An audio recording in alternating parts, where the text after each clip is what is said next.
Alright, here, I got you. Hold up. Welcome to the second season of Your Favorite Character Sucks, a show where we each argue for our favorite characters in whatever show, movie, book series, or video game we're covering.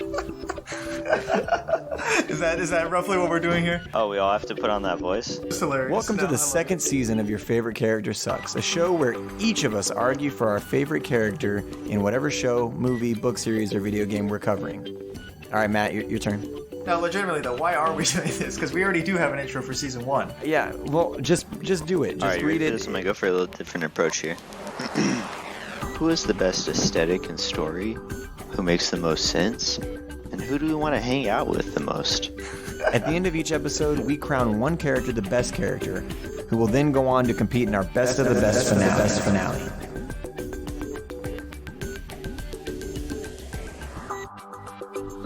On today's episode, Star Wars, the original trilogy.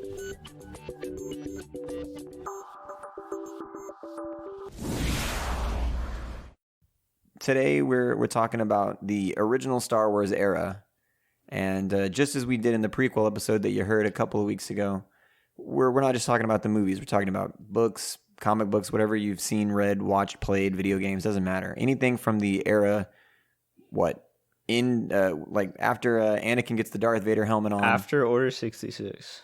Yeah. After Order, you got Anakin killing younglings and stuff. You got to put that in prequels. But I think after Darth Vader rises and says no to Darth Vader saying, "Take off my helmet so I can see your face," to Luke, and like everything. Well, no, even past that. Yeah, I was gonna say I thought we Thrawn, were expanding into the extended universe to a small degree. I think going into like Thrawn trilogy and stuff like that, I think that works. That's probably as far as you need to go because that's a little bit post, but then again, that era is completely gone. Canonically, according to Disney. Which honestly, who gives a fuck what Disney says? I don't care. Yeah, I really don't. Like honestly, like they've made a really bad trilogy. So why would I care what they think? Yeah, I'm gonna like the Star Wars I like, and if you're listening to this, you're gonna listen to it. The Star Wars that I like. We're joined today by returning fourth time on the podcast, I believe, right? Emily? 4th or 5th? I'm not sure, actually. Yeah, something like that. wow, someone's popular. Maybe the 5th. Yeah. I think it's the 5th time, yeah. Yeah, Revenge of the Fifth. Yes. And then we're also joined by somebody who we didn't even introduce, I think, in the episode that he was originally on. But our friend Michael Curry, who joined us remotely to do the Game of Thrones episode, and is now joining us remotely for two reasons: because we're all remote, and because he lives in a different city. But I think he's here, we're just right? so used to talking to Curry about like Game of Thrones and stuff, we didn't even think to introduce him. No, it was just Well, it was just a regular I have conversation so about much Game of Thrones. fame in John, his circles because of my brief stint on John Gets Lit. John Gets Lit. Yeah, everyone knew him. True. We recorded UK Kaze. We filmed against the wishes of the Johnson Space Center. Yeah. We filmed UK Kaze. Where there is a will, there is a way. Much like in my episode also. We're just constantly defining rules on that show. I really, I will do whatever it takes. Technically, we didn't break the rules at Johnson Space Center. They just almost screwed us over. Yeah. Oh, yeah. They really did not want to let me in. All right. So now it's time to start with the first character. Who wants to go first? Anybody? I can if I have to. Let's have you go first, yeah. Yeah. All right. Let me decide on which character I'm going to do real Wait a quick. second. I mean, it's only Jar Jar, young Anakin, but... Yeah, well, they're not in the original Wait a series. second. Here's the thing. I think I love Luke Skywalker, and I think that so many people hate on him that one of the reasons I wanted to argue for him was because just to like push back against the haters. But instead I'm going to do that in the form of an honorable mention. So I'll stick with a different character. And that character is DV, Darth Vader himself. So Darth Vader, the reason I switched to him is because I watched Rebels. I didn't rewatch the original trilogy because I've seen them a bajillion times. So I went and watched Rebels to prepare. And I was looking for Thrawn and other characters that I really love from the extended universe that got put in that series. But then when Darth Vader comes in and literally every character just shits their pants. And I just remember, and Thrawn also has that sort of presence with I think I was telling you, like the organ music. It's really cool. But when Darth Vader comes on the scene, there's an undeniable just like a sense of dread, and he evokes really strong emotions. Like, you know, gotta be one of the top 10 villains of all time, like in cinema history. He's just just seeing him makes you feel some type of way. And so I was like, there's got to be something to that. I can argue for this character. You know, I would argue that he's not even one of the main focal points of the original trilogy. Like, yes, he's the bad guy, but it's mostly just him yelling at people and like force choking them, like, you fucked this up. And then you get 2 fights with Luke, you know, and that's really Darth Vader's character. But you know, with the extended universe and other things, you get a lot more of a look at him. And like I said, just the emotion, the raw emotion that you feel when you see him. They use him time and time again, like on Rogue One and on Rebels and on like video games. They use him so much to just be like, hey, we're going to freak you the fuck out with a really cool Darth Vader scene. Like, they always just throw Darth Vader in to like give you chills or like make you lose your shit. If you didn't leave Rogue One needing new pants for one reason or another, oh my then God, you didn't watch yes. that movie. That's what I'm saying. Yeah. So, you know, I'm going to have to dig and figure out what I think about the character, but I think just definitely the emotion that he evokes is just enough to make him got to be one of the best characters. Yeah. All right, I can go next because I'm also doing a villain. So you just mentioned him, but I'm doing Grand Admiral Thrawn. Very good. Which is predictable. Wait, what? Well, one, I was going to say, I don't really know if that many people know who he is. I'll be honest, I didn't if you're like a until I movie watched. Purist, then you probably don't. Yeah. But if you've had any opportunity to or interest in reading the extended universe, his books are episodes 7, 8, and 9. Yes, like, for what sure. They are in everyone's definitely. heart. But what sucks is, so you've already mentioned, you know, the canon differences also. But so Thrawn has kind of 2 different storylines. Yeah. Because so which Thrawn are we talking? Yeah, well, I can talk both. Yeah, am I gonna just pull in aspects of both? I guess. I mean, he is still the same character. Yeah, I mean, Thrawn in Rebels is kind of just like a watered down experience of the real Thrawn.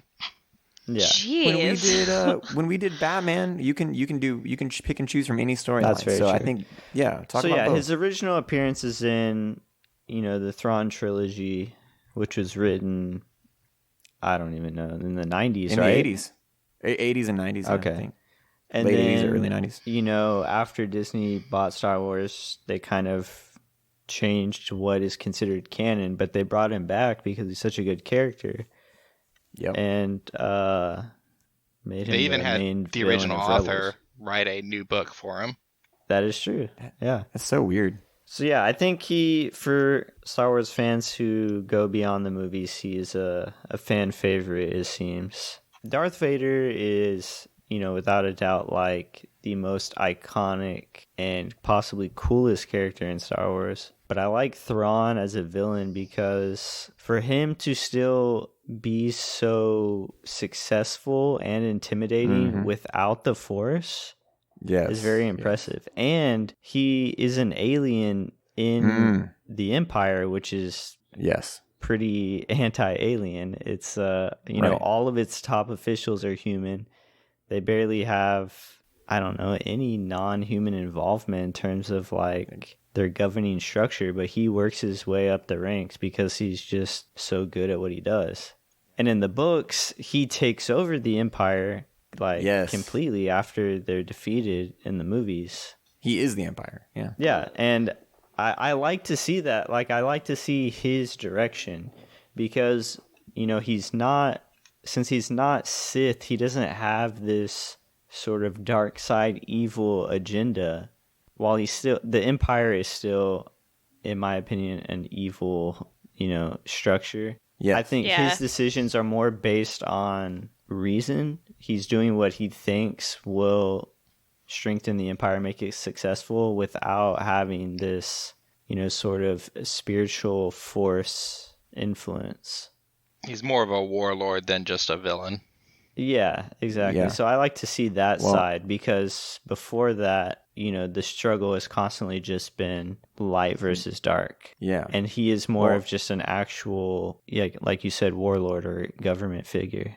Well, and me and you should tell the story together, because I meant to tell it last time when I chose Sidious as my character. Mm-hmm. But Thrawn is embroiled in it too. I think Thrawn is the only other person besides Sidious who knows the true purpose for the Empire. Mm. So we can talk about that after everybody else introduces their characters. So who's next? Okay. Well, Well. yeah, please go ahead. Okay, I want to go next. So I have Han Solo. Mm-hmm. And the first thing I'd like to point out about these movies is the inconsistency in which characters pronounce other characters' names. Because I've heard Han, I've heard Han. There's really only two ways to pronounce his name. However, but that's how they do it.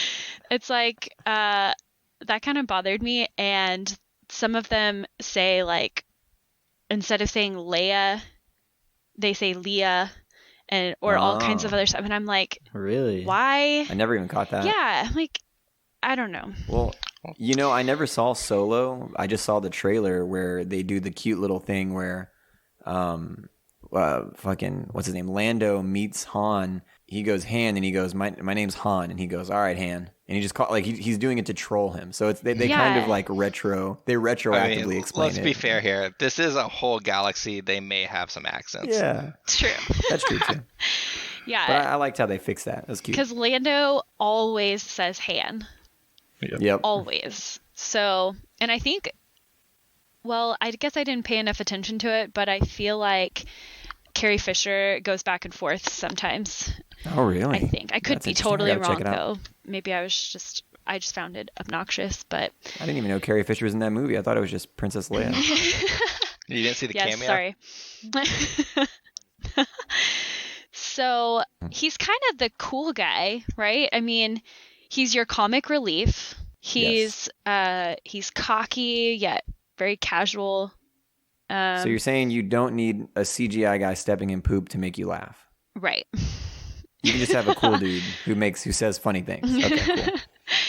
So I think he helps drive the plot many Definitely. times because, I mean, you end up in Jabba's palace or whatever because of him. The whole reason they go there in the first place is because he gets screwed over by Lando. But he also helps with the whole love connection between him and Leia. So that's bringing in like the sappiness of everything. And which I think is really funny is that he's completely oblivious. He like tries to act like he's not in love with her at first. And you get the classic line, I love you, I know. Oh, so good. And then whenever he's like convinced that she's in love with Luke before he knows that they're brother and sister. And he's like, whatever, like, I won't bother y'all, blah, blah, blah. And she's like, you're an idiot. Like, he's my brother. I mean, to be fair, at first, even the creator of Star Wars didn't know that they were going to be brother and sister. He had them kiss in the first movie, so. Same. So we can forgive Han. Right. Okay, good. Yeah. So yeah, I just think he provides a lot of the comic relief from all the stressful things that are going on in the universe. He creates a lot of chaos because of who he is and just his upbringing. But he also, I think it's kind of funny that he's skeptical of anything that wasn't his idea. And then it happens and he's like, oh yeah, I did that, like tries to take credit for it or act like it wasn't a big deal in the first place. So yeah. And then he often will come back to save the day, even after he is skeptical about something. Then that's true. He's like, I got to go get my money. Like, I'm in this for the money. And then he's like, all right, I feel bad now. These are my people. And he comes back. Yeah. So. I also love how, no matter how powerful Luke gets, or like there's a Jedi around, anything like that, like he just doesn't really give a shit. Like he's just like Jedi Schmedi. Like he always seems like, it's no big deal. Yeah. And other people are impressed and he's not. yeah, and constantly refers to him as kid. Like Yeah. always, he's kid. Hey kid. Like All right, Curry, you got this? Yeah, so I chose Leia for the two reasons of the original trilogy and the Thrawn trilogy. She pretty much carries the entire rebellion and then New Galactic Republic on her back, while also being like a source of wisdom for Han, a source of support for Luke, and getting shit done just constantly. And has no fear of like opposition. Like even pretty much the very first scenes you see of her are her just like lying straight face to Darth Vader and in the face of her home planet getting destroyed. And she still just, doesn't buckle. So yeah. No, she's pretty baller. And I think that she's a really early example of a well-written, strong character that did not feel out of place. Like a lot of movies have characters where they are just like, they are the strong character or they are cliche strong. But we get a character that's got like actual weaknesses and strengths and like a head on her shoulders, despite being a princess. Yeah. Mm-hmm. Even though she starts off and you think she's like the damsel in distress, it turns out she's not. Like they come to rescue her, and then it's very quickly her leading the rescue. Yeah. Yeah. Like I even like specifically wrote down in my notes that it's kind of like Luke has this desire to want to leave the farm, quote unquote, because like I don't even know what they're farming out there in the desert. They farm water. Moisture, excuse me. Vapor. Okay. They're That makes vapor sense then. farmers. Moisture vaporizers, yeah. I guess I never caught that. He has such a strong desire to leave, and Leia has been part of this whole rebellion her entire life, and like you even see in Rebels, they do at least one episode where she's in charge of driving this ship and creating mayhem. So it's like it tells the story of how the rebellion got these types of ships.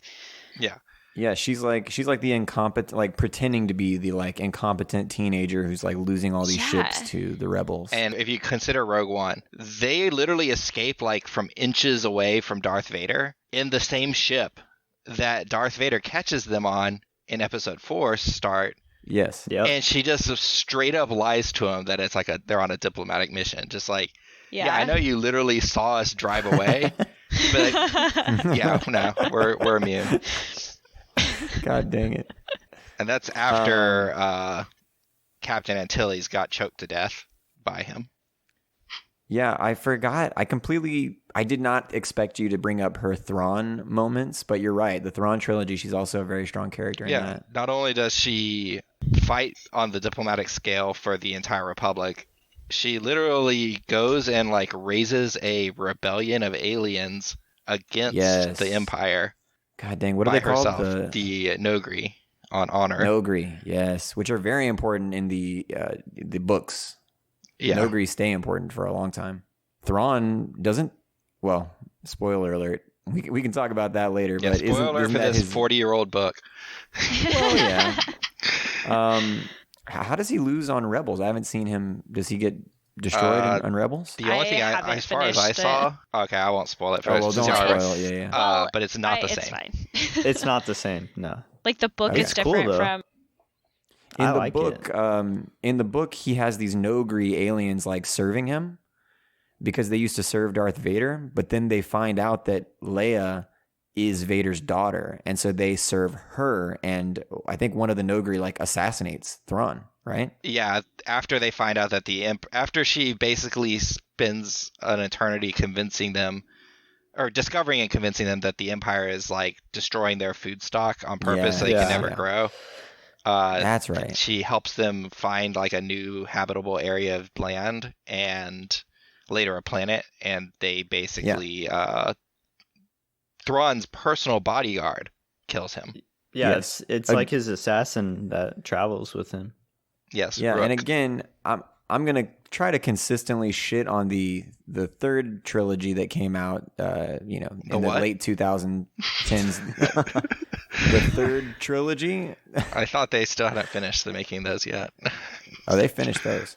But I'm gonna shit on them because like that's how you take a character who's not the like main Jedi character and make them important to the story. I remember in the last movie that I saw of the new trilogy, which was The Last Jedi, Finn, who I thought was a really cool character that had a lot of potential, he did nothing that movie. He did fucking nothing. Nothing that he did actually amounted to anything in the story. And like, yeah, you have Leia like going off on this diplomatic mission that ends up leading to the defeat of the main villain. It's like very important. I would if I were allowed to, because we're not allowed to use the new trilogy. I could also include the lore of how that one time Leia got knocked out of a spaceship and then back in, and Mary that was all that happened. Yeah. God dang it. Hi, my name's George Lucas. A lot of people have asked me why I decided to hand over the Star Wars franchise to Disney. But after the newest trilogy has finally closed, I think it's obvious. In my 30 plus years at the helm of Star Wars, I managed to write, produce, direct, and oversee many movies, dozens of animated series, and over 100 different books. What else could I do with the Star Wars universe but hand it off to the next generation? And not Star Trek The Next Generation. Fuck those guys. No, I handed it off to Disney so that they could come up with fresh new ideas and characters. Like The Force Awakens, for instance. I was so surprised in that movie when the New Republic that was explored and built so extensively in the novelizations was just destroyed in one fell swoop by the Empire. The First Order. So fresh, so different. And then, when Han Solo, the old mentor, led our young main characters to the evil base of the First Order, I was surprised once again when he was struck down, and when that only seemed to make Rey stronger. Where did they get this stuff? And then for them to blow up the First Order's planet-destroying machine, I thought it was a brilliantly original spectacle and plot point. How could they one-up this, except by completely pissing on the entire legacy of Star Wars with The Last Jedi? What a great way to make the franchise fresh. Spoiler alert for The Rise of Skywalker, but I was completely taken aback when the Emperor returned, and this time he had a bajillion Death Stars. You can't make this stuff up. So for all of those Star Wars fans who were worried about Disney ruining their favorite space opera, worry no more. You're in Disney's hands. I've forgotten that in the pre-HD remaster versions of Star Wars, which I watched episode 4 and 5 of today. He does shoot, or Han shoots first, Greedo right? doesn't even shoot. He just gets blasted. Yeah, he just gets what I thought. blasted. Yeah, I was thinking that he shot second because it's always like Han shot first. But it's actually just Han shot, period. Yeah. Greedo didn't. And no, Han just iced that man. Yeah. Well, and it's so annoying. The reason George Lucas said he changed it was because he didn't want Han Solo to be the type of guy that would just murder somebody. But oh fucking well, that's the character, dude. Yeah. Like, why would you write a character and then change it 20 years later? It doesn't make any sense. Because that stuff's not important, right? It is. I think it is important. I think it's important. I think it's important that the first time you see Han Solo, that's what he does because it teaches you who he is. Yeah. And I like who he is. He's the kind of guy that's going to fucking shoot first if he has to. Well, and I think based off of Han or Solo, what is the movie called? Solo? I think based off of that, Solo, like knowing his upbringing and like what he had to do to survive, it makes sense. Right. Yeah. So you're going to have like what? I mean, I know Anakin is becomes a bad guy, but you're gonna have him like slaughter children in Revenge of the Sith, but you can't have Han shoot a guy who's trying to kill him. Come on, dude! Like, it doesn't make any sense. But I think Anakin slaughtering the children is way more absurd in my opinion. Insane, yeah. But also, I think it really attests to how people can change. Like he has such a change of character. You go from surviving and doing whatever you can to survive, to finding people worth fighting for, and then you start showing up and you're loyal. That's what it is. I think you're right. I think he didn't have anybody that he cared to fight for, and then I think Luke and Leia left such a big impression on him that he felt like he had to come back. Well, and even like losing, I cannot remember her name right now, but the one that was with him in Solo, and he lost her. I never watched Solo. I can't say because I also didn't watch it after the epicness of 8. Was it the Mother of Dragons? It was definitely the Mother of Dragons. Okay. So I just can't remember the character's Targaryen? name. She, after losing her, and then he's pretty much, it's like he's friends with Lando, but then Lando's the same way. Like they're gonna take Lando's care out of for himself. themselves. Yeah, right. So Yes. it's like this is the first time that he feels important. Well, and I think also he doesn't believe in anything other than himself. So like he doesn't believe in the Force. He doesn't believe in the rebellion. He doesn't believe in any of that stuff. But like Luke and Leia prove both of those things to him. Like Luke proves to him that like the Force is a thing with, obviously with Obi-Wan's help. Yeah. And then Leia proves to him that this rebellion is worth fighting for, and that there are people who really are passionate. It's not just some like thing you hear about. It's something real. And I think that turns him, Yeah. It's pretty cool, man. It's really good. I mean, I don't know what happened to George Lucas after the originals, but the characters are freaking great in the original movie. Yeah, I think they are. I thought characters weren't important for cinema. No, that's what he said in that interview. That's what I was getting at earlier when I was like, I thought that wasn't important. Christopher Nolan was interviewing him in like 2000, I don't know when it was, late 2000s or maybe 2010s.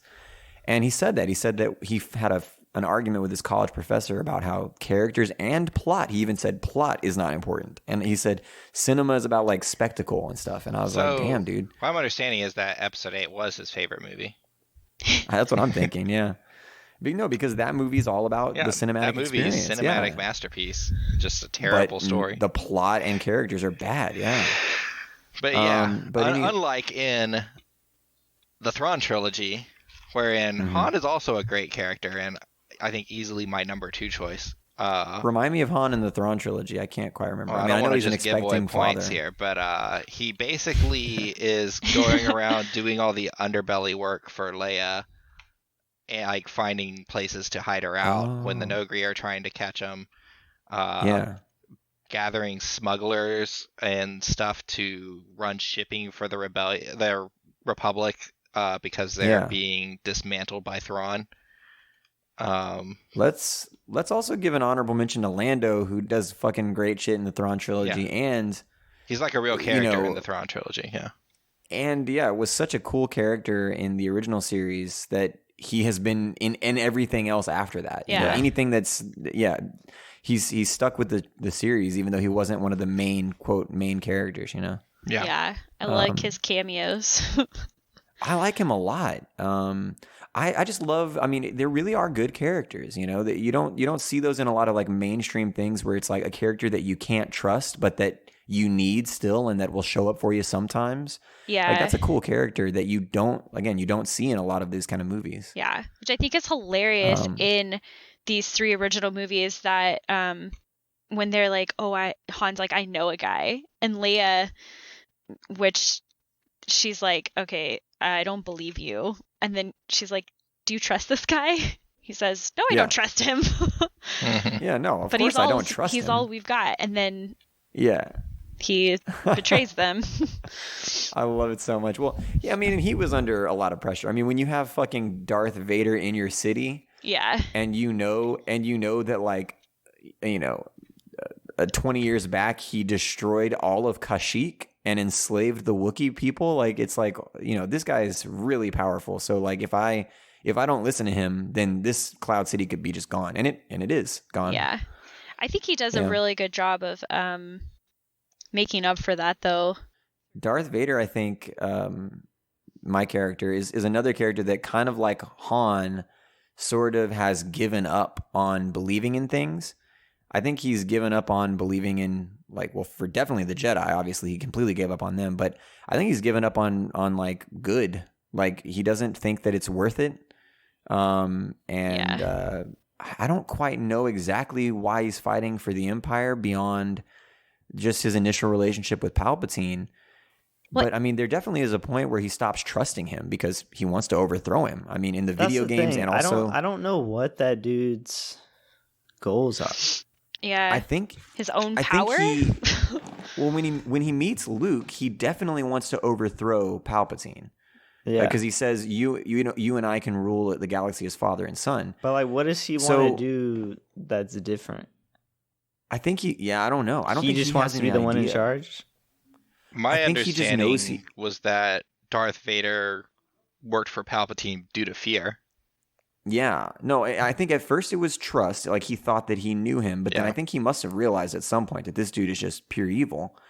And then he became his lapdog out of fear. Yeah, out of like, I can't beat him alone. Which honestly, I wonder, we had a debate about it last time. I don't know. Could he have beaten him? Maybe it was in his head. Like, maybe he just didn't think he could, you know?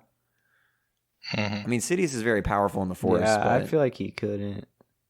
Based on what we've seen. Yeah, but it is interesting, you know, he's the kind of guy that, like, he cuts off Luke's hand and his own son's hand and then says, join me, which it's just like, this is the kind of thing that Anakin has gone through, you know, like he's used to the kind of people who chew him up and spit him out and then say, come and I'll help you now, you know? And so this is what he extends to his son, is like a trial by fire, you know? I mean, you say baptism. people, it's one person. He had people who supported him. Right. And he betrayed but him. he didn't think that they did support him. And then, you know, we've talked about that extensively in the prequels, but yeah, that's the main thing I don't like about the prequels is Anakin's journey, to be honest. But that's why I'm sticking Darth Vader. I wouldn't pick him in the prequels, but I'm picking him in the OGs for sure. But then, one of the coolest parts of Star Wars, and this is one thing I saw in the George Lucas interview that I was like, yeah, definitely, is his main goal with Star Wars was he had been like studying a lot of theology and stuff in addition to like film. And he wanted, the Force was like his way of trying to like mix and mash a lot of different like theological ideas from like all different religions into one. And, you know, make it a little mystical and make it a little real. And I think that the final moments of the movie are my favorite part, and that's why I also want to honorable mention Luke. My favorite moment is the redemptive moment, the moment at the end where Luke, who like in that fight with his father, saw that his father wanted to roll with him, which meant that there was hope that he didn't just want to kill him, you know, that he wasn't just pure evil, and believed that he could change him. And I think that makes Luke one of the most powerful characters in the series because he, you know, Obi-Wan in Rebels calls Luke the chosen one. He says, this kid is the chosen one. Did y'all see that or hear that? Yeah. Yeah. Which I still think that Anakin or Darth Vader is the chosen one because he's the one who finally does it. Although it is Luke who does, I mean, okay, bring balance to the Force, right? That's Anakin. He killed all the Jedi, so inarguably, and the Sith, and then also in the end, he is the direct thing that kills the Sith, right? But if Luke hadn't done what he did, there wouldn't have been an opening. You know, Sidious wouldn't have left himself open.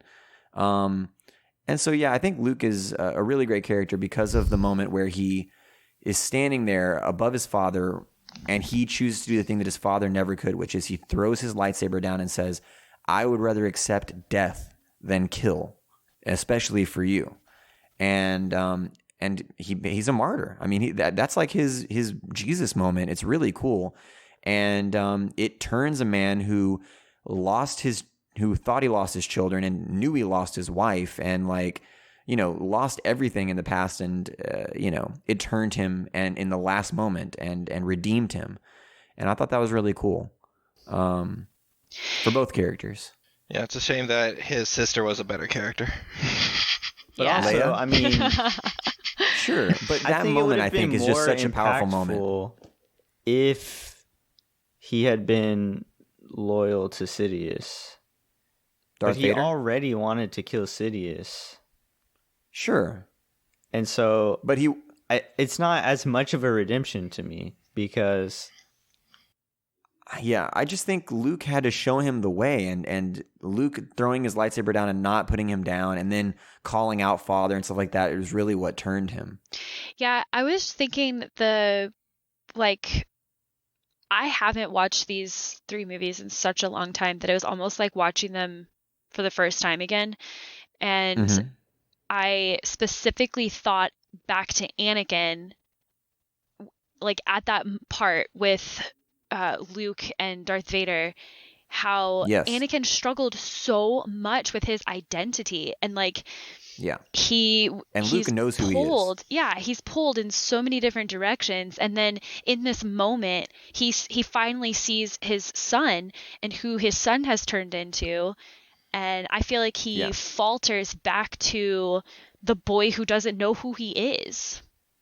So he does try to redeem himself a little bit, but he also is like, this is it for me. Don't try to save me. Anakin / Darth Vader is a lost soul for sure. Like he has no mores. But I think that what Luke shows him is that Luke does something that Darth Vader could never do, which is choose love and faith in other people over like personal power and destruction.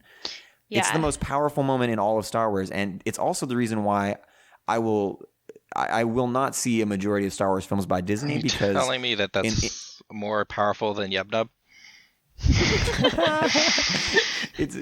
Okay, besides Yub Nub, which is erased from Star Wars canon, also you have to look it up on YouTube or own the originals to see it. But anyway, the reason I won't watch the Disney films is because that's my favorite moment.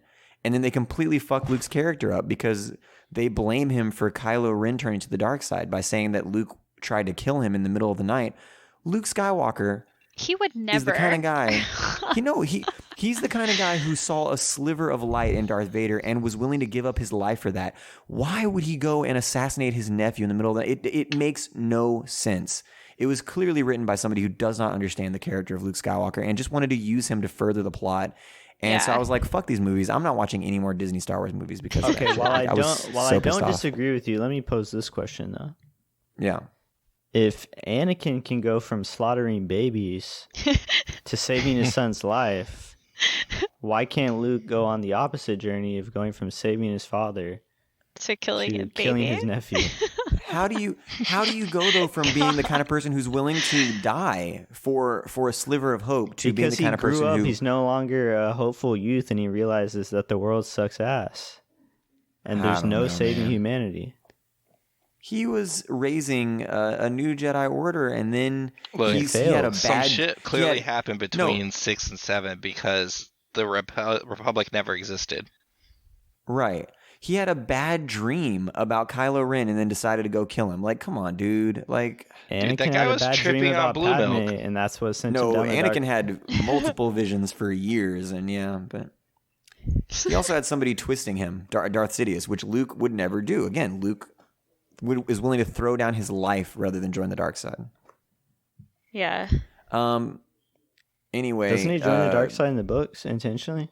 Yes, but it's to get close enough to a revived. This is not a good part of the books, but it's to get close. It's to get close enough to a revived Darth Sidious that he can kill him. To be honest, which is also pretty cool. I don't believe in Legends canon, only Zahn canon. Yeah, that's true. There are some good books besides that. Yeah, by the way, I want to bring up Outbound Flight, Brandon, and we can talk about it together. Did you ever read Outbound Flight or just a Thrawn? No, I didn't read that one. Okay, so I'm sorry, guys. I know I've been talking a lot. We'll do heavy Han and Leia after this. Okay. So Outbound Flight, and this will be new for you, Emily, too. I think. Outbound Flight takes place in the prequel era, but it's the first time chronologically that we see Thrawn. Because there's an outbound flight of Jedis going to explore the far reaches of the galaxy.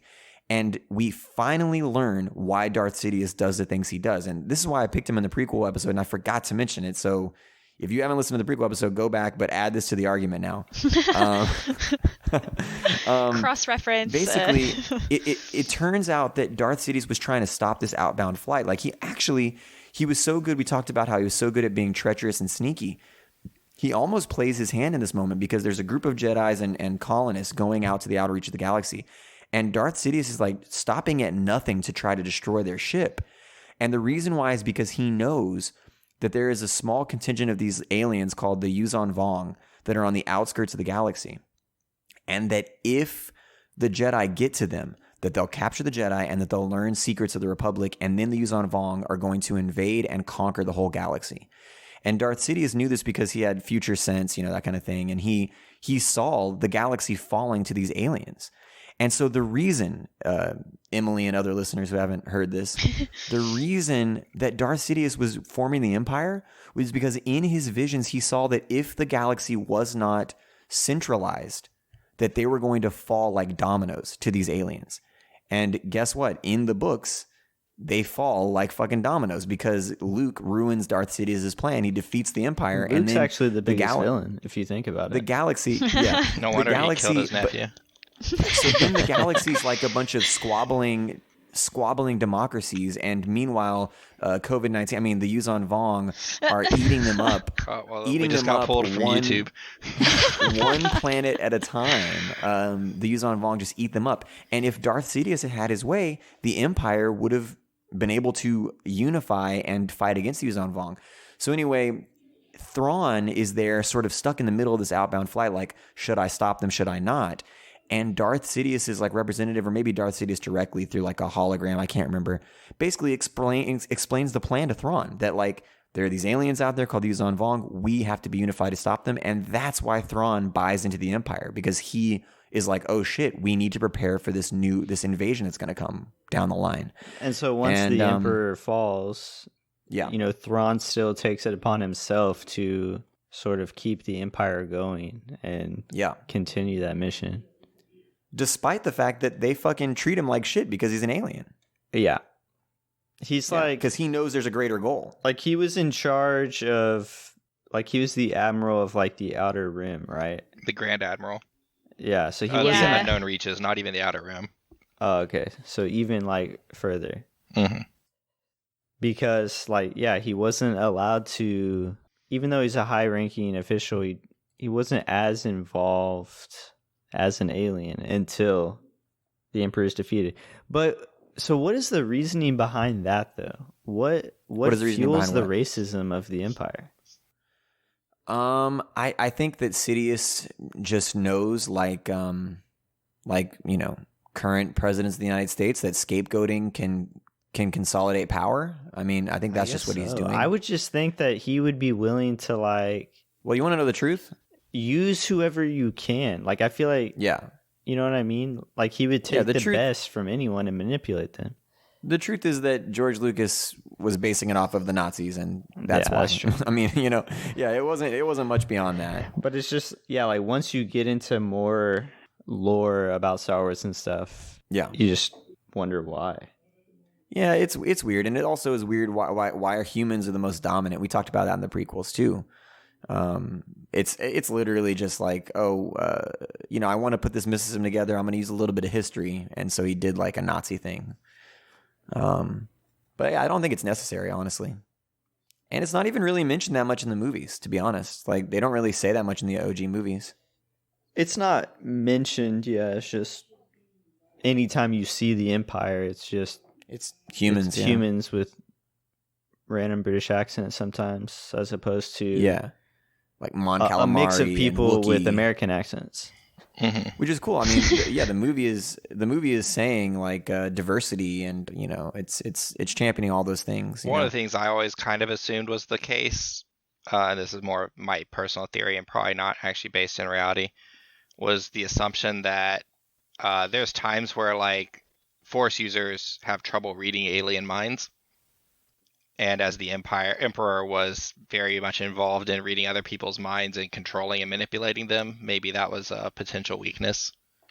Is it that they can't manipulate aliens very well, or is it just, I thought there was just certain aliens? Certain aliens, but if you can just if you can guarantee do it to humans, just use humans, right? See, but also, why the fuck are we calling them aliens? Who are aliens? There's a million planets. Aliens to who? To the Empire, dude. To the humans. The humans are aliens too. Like but it doesn't make any sense. Not the Empire. Where did the humans hail from? We don't know. There's like Coruscant and a couple. No, there's. Well, a couple I know now, but I'm saying they had to have come from like a single planet, right? Oh, Right, maybe but I'm there's just a saying- lot of humans. Where Han is from? What is it called?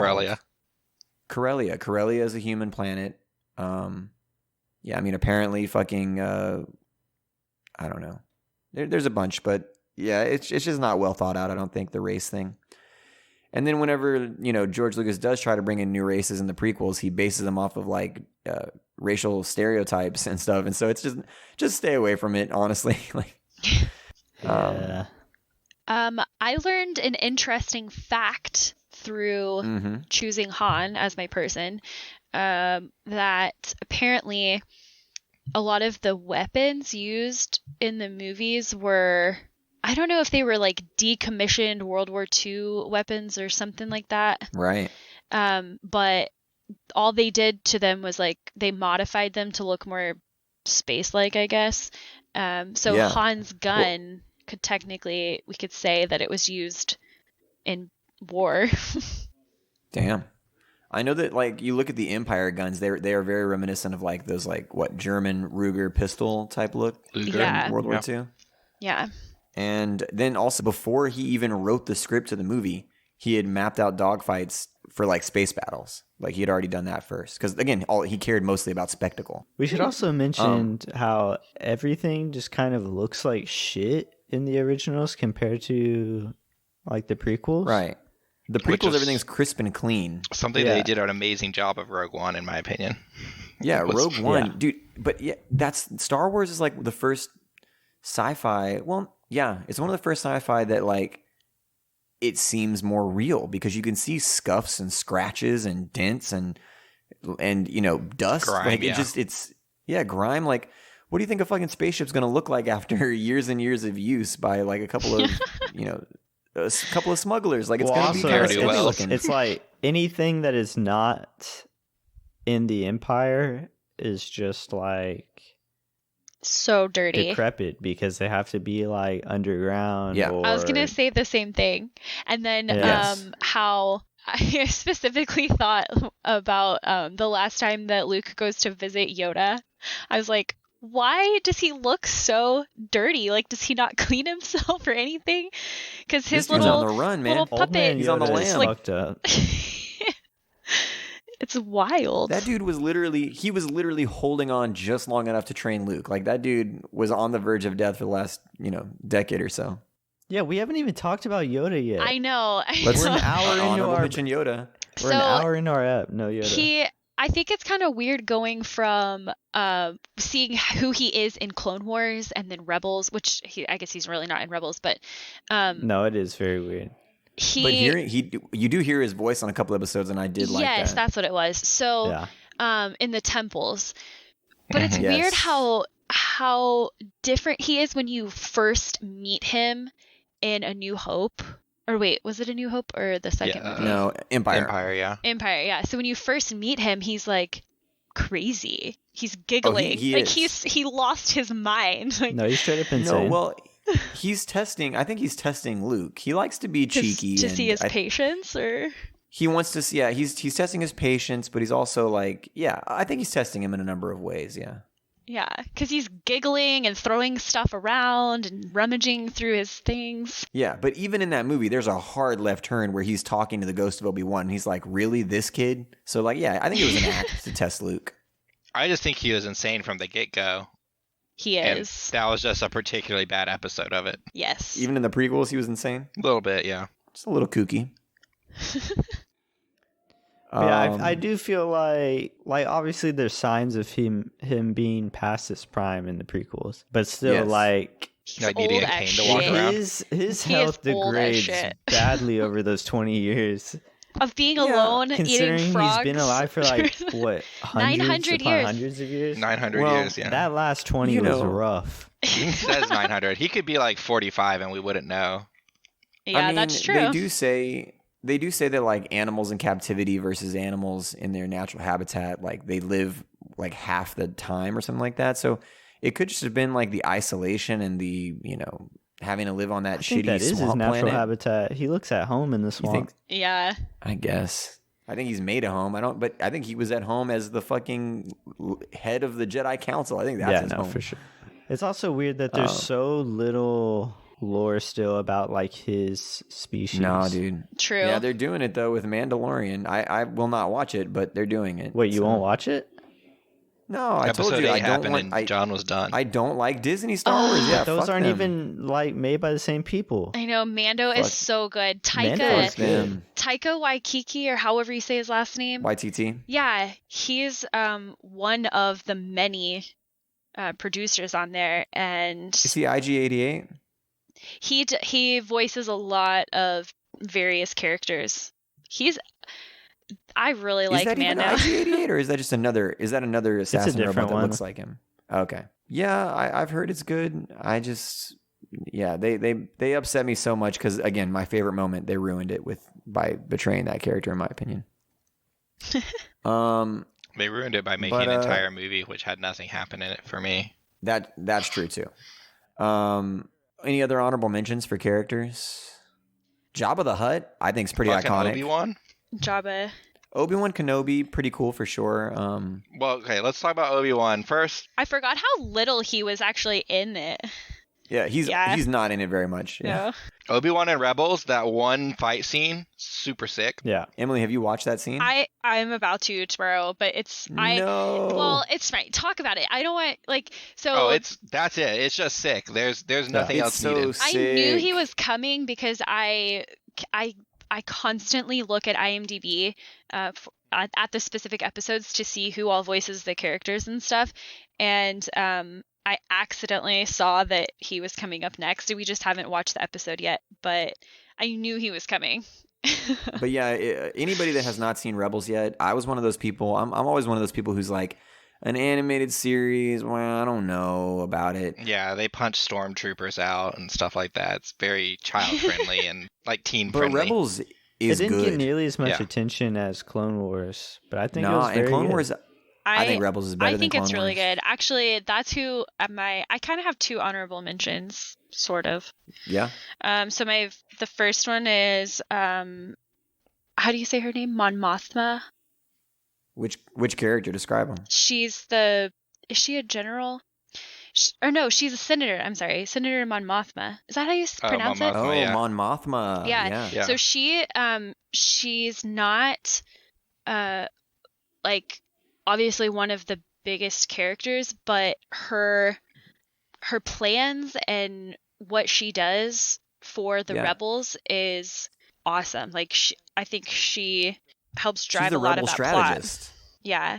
And then my other honorable mention is Sabine Wren from Rebels. She is epic. I love her. Yeah. I actually really like Hera. I like the captain too. Yeah. Yes. I really like her. I like all the characters on Rebels except maybe the droid and the hairy guy. Oh the my big gosh. hairy guy. Chopper They're is my comedic. favorite. He's so funny. I really do think Rebels not only does it have good characters, but it really does have the feel and spirit of the originals. And it's not just because of the music and stuff like that. It has the grittiness and it has the like, we got to get the fuck out of here. Like everything's hanging by a thread kind of feel. And I love it. It's really Yeah. good. We need to talk about Han and Leia a little more. Yeah. I've definitely Well, said enough about Darth Vader. I mean, Leia is basically a perfect character, so I don't know what else there is to say. That's all there is to it. Yeah, she's the better of the two siblings. No, she absolutely carries the trio of Yeah, main she characters. carries the trio. She carries the rebellion. She shows no fear. Like the only time she ever is like afraid is for Luke That's when true. he's going up to face Vader. Yeah. Yeah, she pretty much carries the Republic on her back in the extended universe. She grows in her Force powers. I love her attempt to save Han in Jabba's palace as a bounty hunter. It's so good. Yeah, Yes. she technically and does she save kills him. Jabba. She Yeah. fucking Yeah, chokes she's out the one Jabba. that No, Yeah, that she's shit the is only crazy. character that can So- just massacre someone with a bikini and a collar and chain. I Yeah. know. Yeah.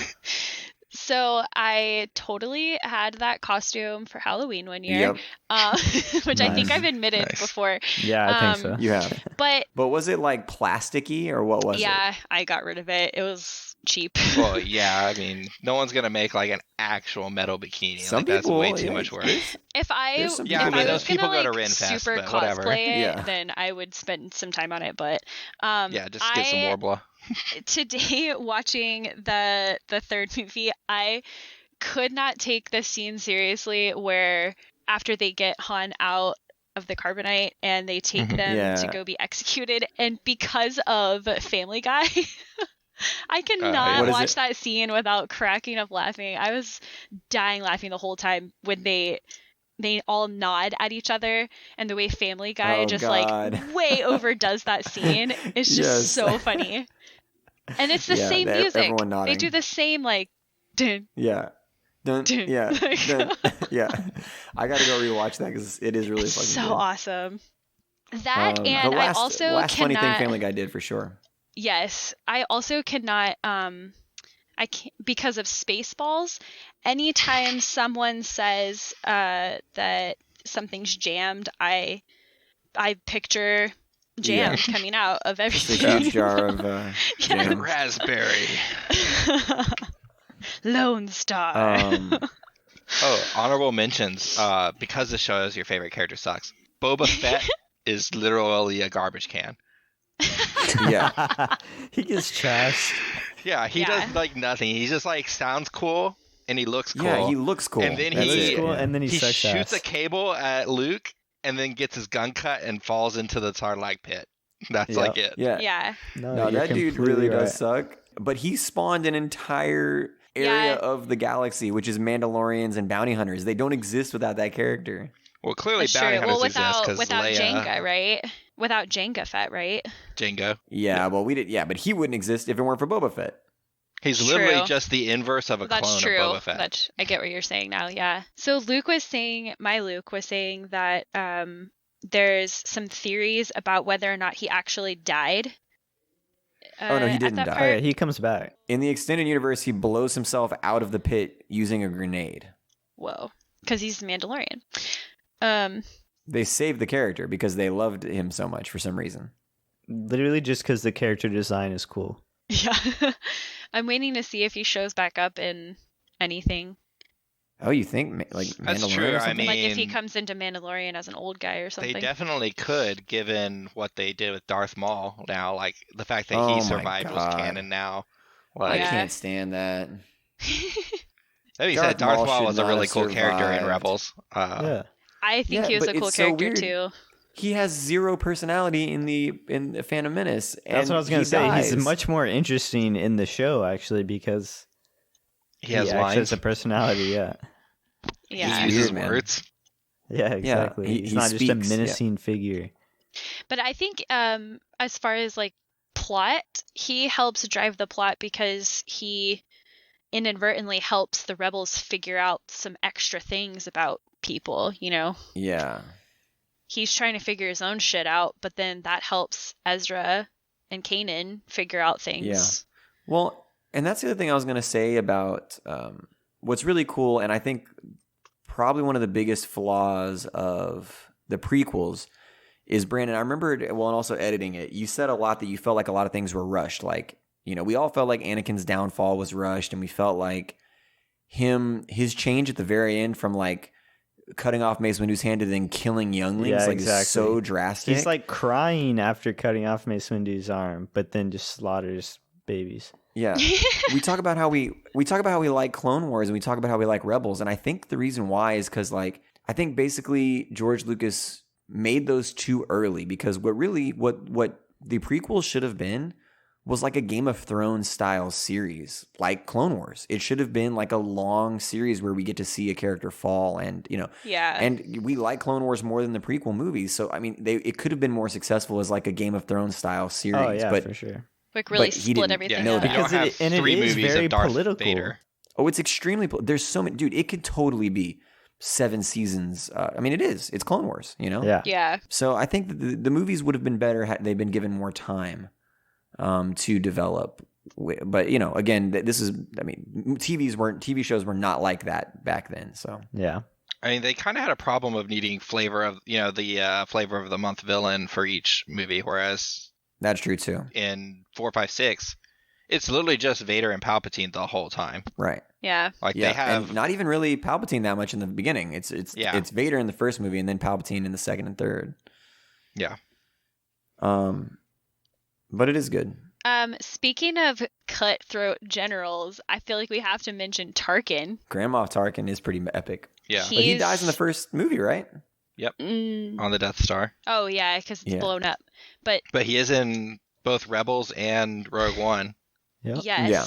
He's pretty cool. Well, and doesn't he show up at the end of Clone Wars? He's Probably. the one that's... Oh yeah, at the end of the Revenge of the Sith, he's there for sure. Yeah, because I think he shows up and is the one that's trying to sentence Ahsoka. Oh really? I think the Rogue One movie characters are also really good. We could have probably chosen one character from that.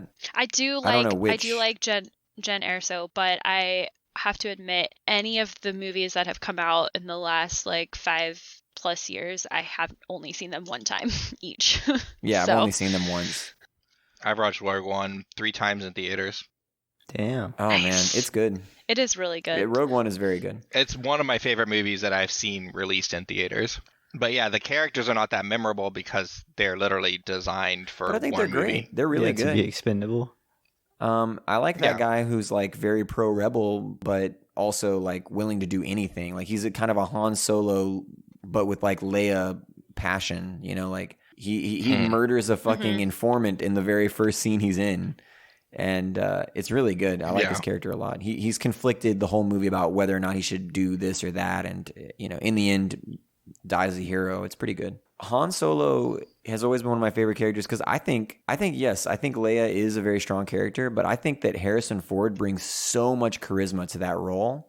He literally draws you in. Like when you see a scene with Han, you're ready for something funny or like cool to be said always. And it's not because of fucking George Lucas's writing. It's because of Harrison Ford and his delivery, I think.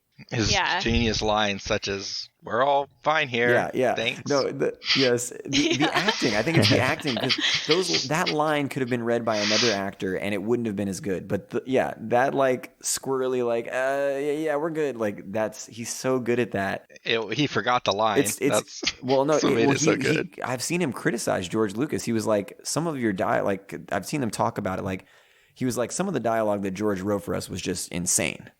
And I mean, and rightly so, because the movie's better with the changes that Harrison Ford made, you know? But I also like the line, you know, C-3PO tells him the odds of surviving the asteroid field. Never tell me the odds. It's such a good line. And it's funny. Like, it makes you smile because it's just ridiculous and cool. Yeah. And what else? I mean, I love you, I know. And then when fucking Leia flips it on him on the third movie, God, it's so good. Yeah. Also, Han Solo fucking, without that dude, you know, you don't blow up the Death Star. Both times the Millennium Falcon gets used, or, you know, it either aids or directly does it. He shows back up. Yeah. He's like, I'm out. And then he's like, how many kidding, people can I'll say that they save blasted Anakin Skywalker out of the sky? Like, Anakin's supposed to be an ace pilot. Technically, he shot the other dude, and the other dude fell into him. Hey, that's a 7-10 split, dude. That works. But how many people can say they drove out into the snow blizzards of Hoth? Yes, good point. And cut open to find a tauntaun, so stuffed their future wife's younger brother into it, and then slept in it with him. So strange. But that's kind of the first time that you see him being so caring, because he was about to leave and then he's like, wait, Luke didn't come back? Yes. Mm-hmm. And he just forgets his whole like, I gotta go thing, and then it's too late for him to leave. Yeah.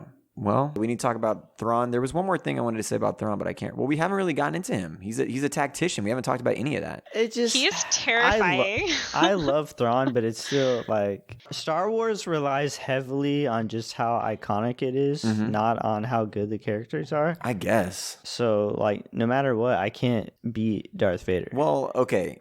Then I think Thrawn has an initial problem of also being a bit of a Mary Sue.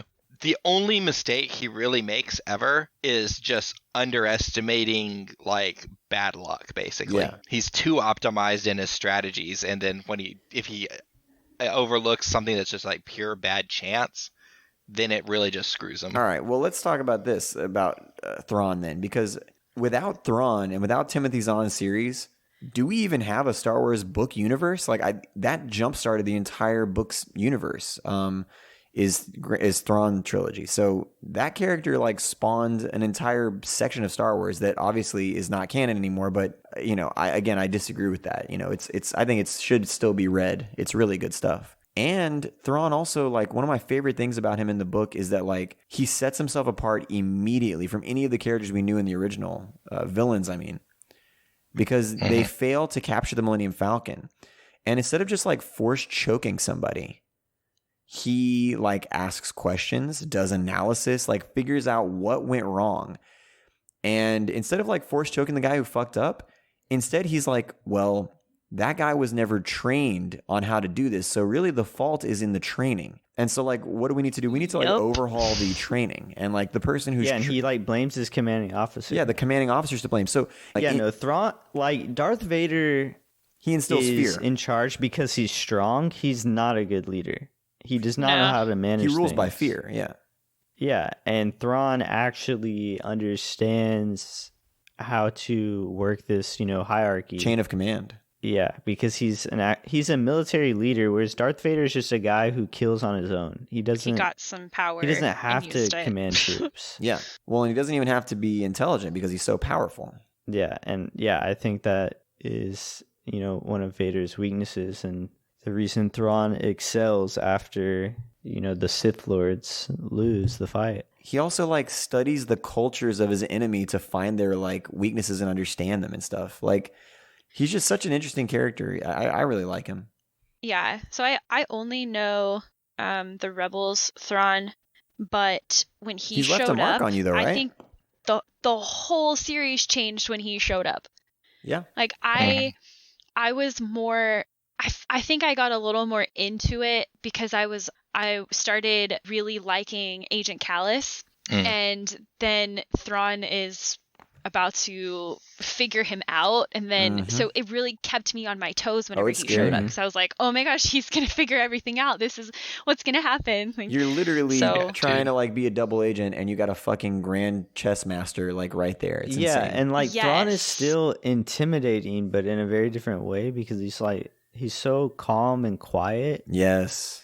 Yeah, he doesn't retaliate.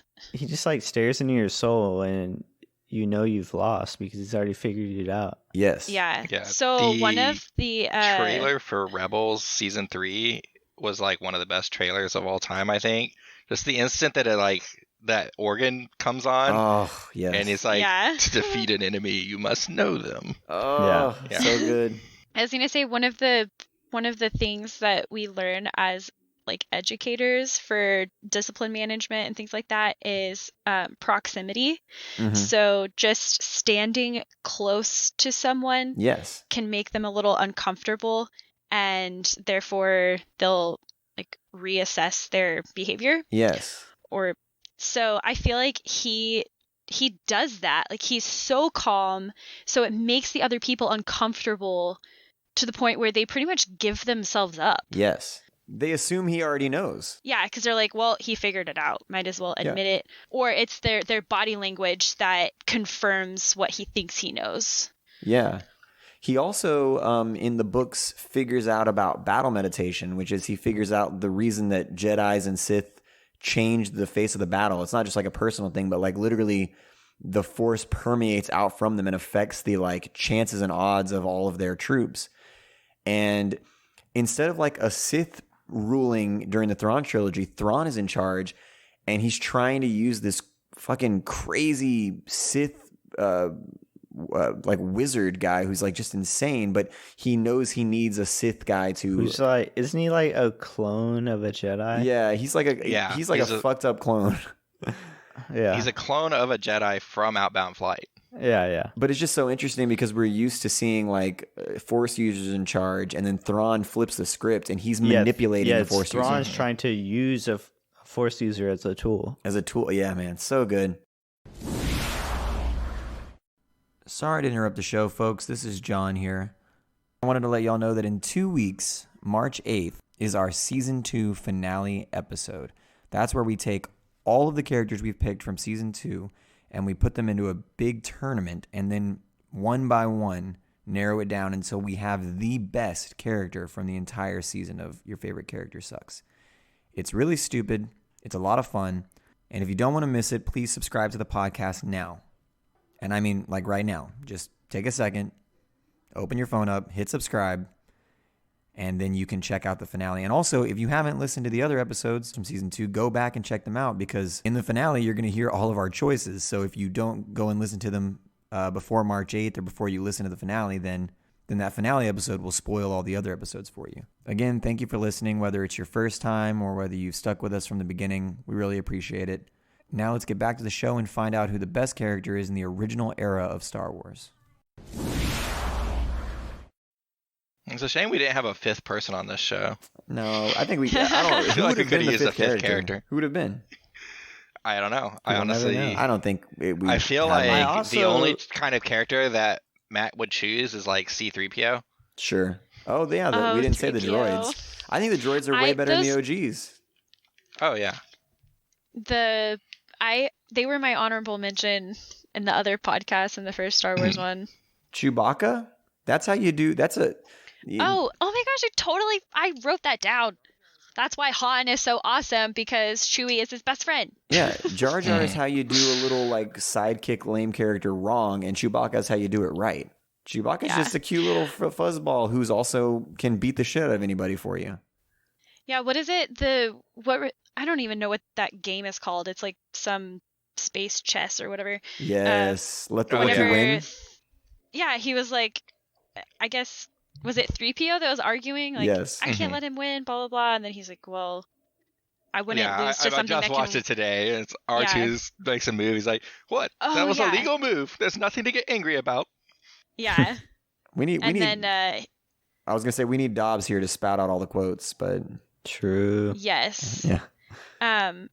But yeah, I just thought it was funny because he was like, don't piss off something that can rip your arms off. And I think 3PO had just been put back together too, or something, which is also funny because in the third one, that Chewie has to put him back together, and he puts him back together backwards. No, I love that Chewie on Empire when he's like trying to help C-3PO. It's one of the freaking greatest. It's so endearing and like sweet. Like he's just picking up these pieces and like he's like, I don't know what to do with this shit, but I know I need to get them all, so I'm just gonna pick them all up and put them on my back. Like I love it so much.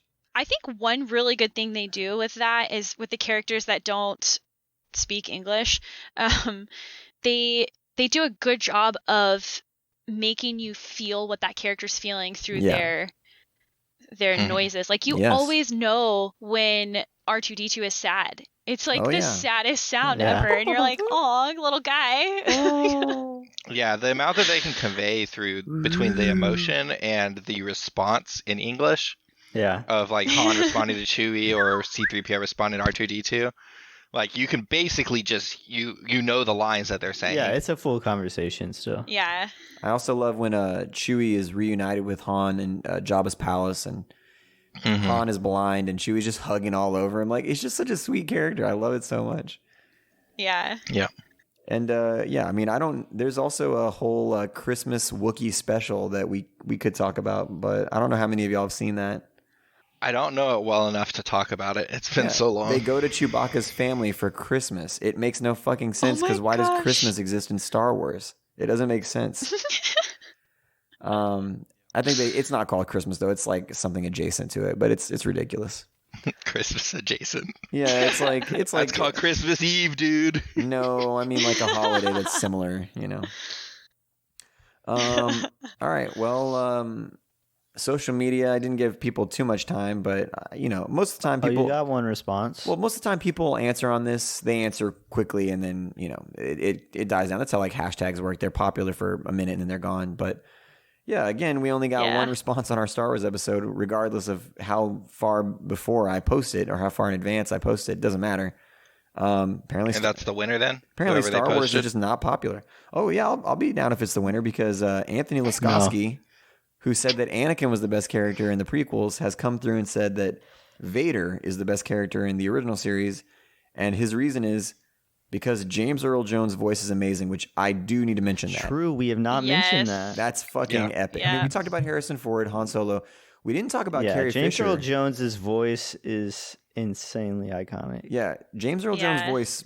Yeah, they still use it to this day on Darth Vader character. Yeah, it's that's how good it is. And also, they replaced everyone in The Lion King except for James Earl Jones as Mufasa whenever they did The Lion His King. voice is just too good. James Earl Jones is fucking He's epic, so dude. epic. Oh man, it just makes every line like, "No, I am your father." It's so good, dude. It's so much better because it's his lack voice. of faith disturbing. Yes, I find your lack of faith disturbing is so great. And the moment where he asks Luke to remove his mask so he could see his face is just so sad and tragic, you know. It's a shame he's just like a pasty dude with like bad eczema on his face afterwards. If it was James Earl Jones, but how did he have Luke? You know, Yeah, I wish he was. Though. How did Anakin get fat in the suit? Like he's that bloat. Just years of being in a suit. Just an old dude. Yeah, he's an old man. His suit didn't have the glitter boy technology to pump steroids into you constantly. Yeah, he doesn't burn calories because his limbs are all mechanical. How does he get fat? Give me 20 years and ask me, and I'll tell you how he got fat. How does he eat though? Like he can take the mask off. Did they Nutrient feed him?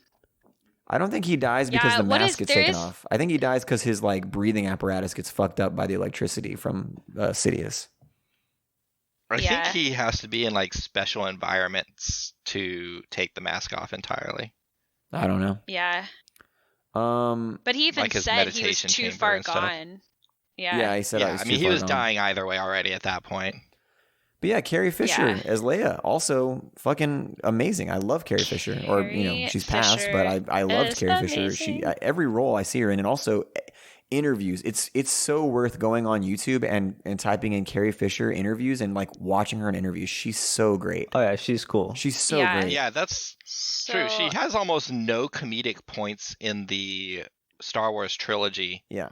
Yet she is like a comedian. I don't know. I think it's subtle. I think you're kind of short for a stormtrooper. Like those are the comedic moments for her. Where it's like, she has a very dry humor points. I guess it's not Jar Jar stepping in shit. It's like her making like it's like her. I'd say it's not even like Han levels of funny. Yeah. It's just like very few critical timing jokes. It's her like criticizing her heroes, because they look like shrimps to her, So Billie Lourd is Carrie Fisher's daughter. Yes. And she makes some cameos in the last movies, which I think is really sweet because the way they do her hair is like paying homage to Leia. Yes. I thought that was a cool moment. Wearing her hair in braids every time you see her. So Leia invented a new hairstyle. Oh yeah. Did any of y'all's characters do that? Wait, does anyone really rock that hairstyle? It's not a new hairstyle, but it doesn't matter. She had a distinct hairstyle anyone for sure. Rocks is still new. Nobody else can put cinnamon rolls on their head and look cool. Okay. It's true. Yeah. It's also, as a girl, I have to admit, it is so difficult to make your hair look just like that. You have to have stupid long hair. Well, talk to Carrie Fisher. Everything about the physicality of that role. Like they made her lose weight. They had to mess with their hair, like all that stuff. Oh my gosh. Yeah, when her hair is down so in Jedi in the Ewok village, and it's like down to her waist. Yeah. It's crazy. There's a really great, if you go look at Carrie Fisher, there's a really great moment where they're doing they're honoring George Lucas for like a Lifetime Achievement Award or something. And she goes on and just fucking roasts him for like 5 minutes straight. It's so good. She's so such smart. A badass. Yeah, she's very smart and funny. Her character and in real life, like she's just. They're they're in like the hallway trying to escape, and they're like blasting at the stormtrooper. She's like, "Give me that!" and just like takes the gun and like blasts a hole. Like she takes charge. She gets stuff done. Who's got the best aesthetic? I don't know if we could make that argument. Like all the characters. I think great. that has to be Vader. Darth Vader. I think that's the only category he wins. Yeah. Vader probably is the best aesthetic. I think Lando's got the style. He's the only one that's pulling a cape besides Vader, I mean. Yeah, but Lando has swag. But all the characters though, iconic looks. And I was gonna say too, I think they do as far as the color of things, Luke's outfits change color. They get darker in each movie. They do a good job of playing with the themes in their outfits. Yeah. Again, plot drivers, how do you argue? They're all plot drivers. Yeah. That's another thing that makes the original so good is they all are integral to the plot. Yeah. But it's such a big character base as well. Like, you obviously have your 3 biggest characters, but there's so many other characters that if they weren't there, like, what would you do? Yeah. I mean, seriously, Thrawn, Darth Vader, Leia, Han, like they all, you can't argue. They all drive the plot so much. Like, who could win that? It doesn't make sense. Yeah. But there's also, I feel like, there's parts of Han's specific plots that have nothing to do with a rebellion, I feel like. Yeah. But they drive the plot of the story. Yeah. I definitely think Han is the, like, integral piece of the plot in Star Wars trilogy. And in a lot of the Thrawn trilogy, in that he connects Luke and Leia and like the rest of the stories together. I think he and Luke have the best arcs of the Star Wars, the original Star Wars, because we see Han like we said learn to love people and all that stuff, and then Luke obviously has to go through a lot of change as he goes from like wanting to avenge to going to redeem instead of avenge. Yeah. I think Leia's just, like, always a badass. Oh, yeah, something I really wanted to mention about the honorable mention of Obi-Wan is when he literally just straight up lies to Luke so that he can train him to kill Vader. Yeah. Well, and he tells him later, he's like, well, I kind of told the truth. I mean, the real Anakin's dead, Well, and even Darth Vader claims in Rebels, he's like, Anakin's dead. Like, yeah. But I mean, that's harkening back to that line, I'm sure. All right. I mean, does anybody else want to say anything in defense of their characters, or are we ready to go? I don't think I have anything left to say for Han. We're all ready? I think so. All right. Let's do it then. 3, 2, 1. Leia. Oh my god. I didn't say anything. Oh, fuck. I fucked it up. Were you gonna switch to Luke there, John? You cheated. I did cheat. I was going to say Leia, but I was leaning most towards Leia. He just didn't want to give me 2 consecutive wins. No, not at all. I don't care about that at all. It's like, for me, this podcast is about figuring out the truth. And the truth is that Leia is the best character. No, it's about winning. Regardless of what I say. I was gonna say Leia or... I mean, I think it's a real tight... It's close, man. It's very close. Top 4. Wait, so was it 3 Leias and 1... It was me. I chickened out because abstaining. It was one like I almost said Leia, but then I was like, but Thrawn and Darth Vader, I don't know, they're so good. And then I faltered. You can't call the countdown Leia, yourself Han, when Luke, you're not and ready. Vader are all top tier characters by like a long shot in any media. And Thrawn's probably the good 5th. I do the countdown all the time when I'm not ready, and I'm like, I force myself to be ready, and then I couldn't do it this time. But it's good. I'm generally pretty certain by the end. Leia, I'm not, man. I like all these characters so much. Yeah, I like them, but... Who's the best character? Like I said, I knew this is how it was going to be because Curry, Emily, and I all wanted to choose Leia. Yeah. Yeah. That's true. Like I said, she carries the trio. She carries. Yeah. You can't tell, but I'm just staring blankly. Oh, I know. You're doing a Thrawn. Are you wishing you were dead like Matt right now? But either way, we talked about Thrawn on here, which is good because I feel like he needs more representation. People need to know about him. I knew Thrawn wasn't going to win, but I got to spread awareness. I'm glad. My boy. No, I wanted you to. Or I was going to if you didn't. Yeah. Okay, so That being said, I think Leia is still the best character in the Thrawn trilogy.